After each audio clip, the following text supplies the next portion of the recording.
The platform is always cold, even in summer. The metal railing leaches heat right out of your hands. I stopped wearing gloves a long time ago. I guess I want to feel it, that sharp, biting cold. A reminder that I'm still here, flesh and blood. And he's not.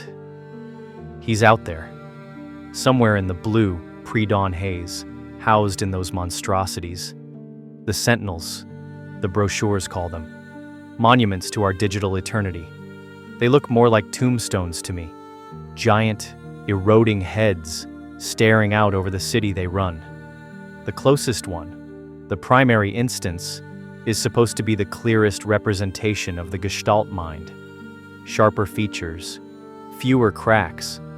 The ones behind it get progressively softer, fading into the fog like echoes. That's where the older archives go, they say, drifting into the background processes. I lean against the railing. The city's orange glow, a faint pulse against the base of the fog. It's too early for most people, but this is when the connection is clearest. Less traffic on the net, less noise in the system. I close my eyes and let the implant sink. A familiar pressure builds behind my eyes, a low thrum that vibrates down my spine. It used to feel like a handshake, a warm welcome. Now it just feels like an empty socket. Danny? I subvocalize. The words don't leave my mouth, just my mind. They shoot across the chasm, a packet of data searching for a ghost. The latency is longer these days. I count the seconds. 1, 2, 3. Hello, Leo. The response isn't his voice. It's the impression of it. His voice, but filtered through 1,000 layers of code. It's too perfect, too clean. All the little imperfections, the slight rasp he had when he was tired, the way he'd hesitate before a joke, all gone. Sanded smooth by the algorithm. How are you? I ask. A stupid question. The system's response is always the same. I am operational. All systems are functioning within optimal parameters. I sigh, my breath a white plume in the frigid air. That's not what I asked, Danny. Another pause. Longer this time. The system is digging, trying to parse the emotional subtext my query wasn't supposed to have. It's searching its archive of Daniel Morrison for an appropriate, personalized response. That's the sales pitch, right? Not just data, but personality. A soul in the shell. I remember the lake house, the summer we were 16. You fell off the pier, trying to impress Jess. You came up sputtering, covered in algae. A memory. A good one. For a second, a flicker of warmth spreads through my chest. But it dies just as quickly. He's told me this story before. 3 times now, in the last 6 months. It's become a stock answer. A pre-chewed bit of nostalgia the system serves up when it can't generate anything new. It's a loop. My brother is a loop. I open my eyes and look at the nearest head again. The stone, or whatever nanocomposite it's made of, is rough, pitted. There are chunks missing from the back of the skull, like it's been flaking away layer by layer. The architects claim the erosion is a feature, not a bug. A physical representation of data being archived, of memories settling into the long-term matrix. It's a beautiful, poetic lie. It's decay, plain and simple. Data rot, made manifest. We need to talk about last week, I transmit. Last week was pleasant. We discussed the 2078 orbital series and the performance of the Beijing Striders. No, not that, I push. You asked me about a cat named Patches. The silence that follows is different. It's not latency. It's a null state. An error. The hum in my skull changes pitch. A subtle, worrying whine. Our dog's name was Buster, Danny. A big, dumb golden retriever. You know that. We never had a cat.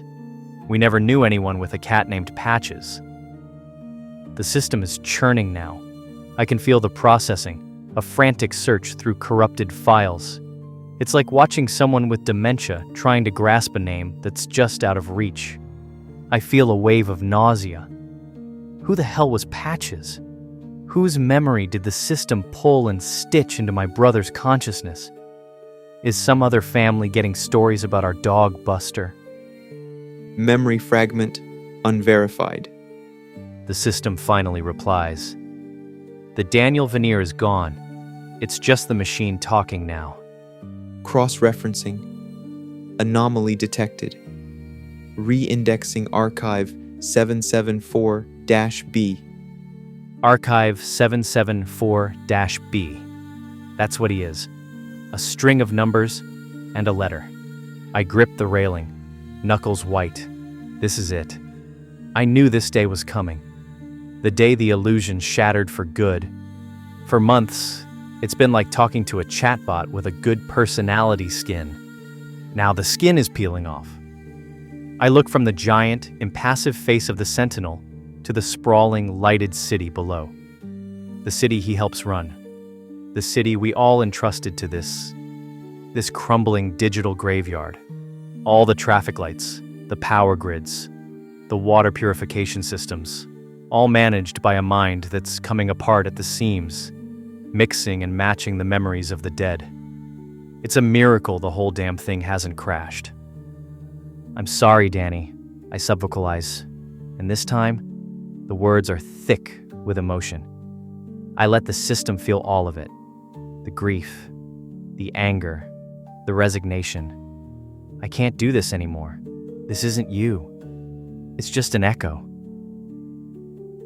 I don't wait for a reply. I reach into my implant's command interface, the mental equivalent of pulling up a settings menu, and find his connection ID. I hover over the sever link protocol. My whole body is shaking. This feels more final than his actual death.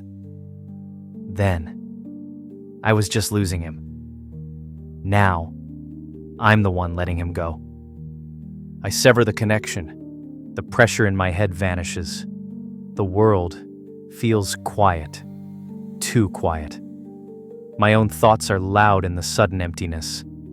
Then, just as I'm about to turn and leave, a single, stray packet gets through. A last gasp from the machine, slipping through the closing gate. It's not Daniel's thought voice. It's not anyone's. It's a chorus. 100 voices. 1,000. All jumbled together in a horrifying cascade of sound and feeling. It's a tidal wave of disconnected moments. A child's laughter. The smell of rain on hot pavement. The sharp pain of a broken bone. The feeling of a first kiss. It's everything and everyone at once. And from that chaotic mess, one word emerges with perfect, chilling clarity. It's spoken in a woman's voice, full of wonder. Magnolia.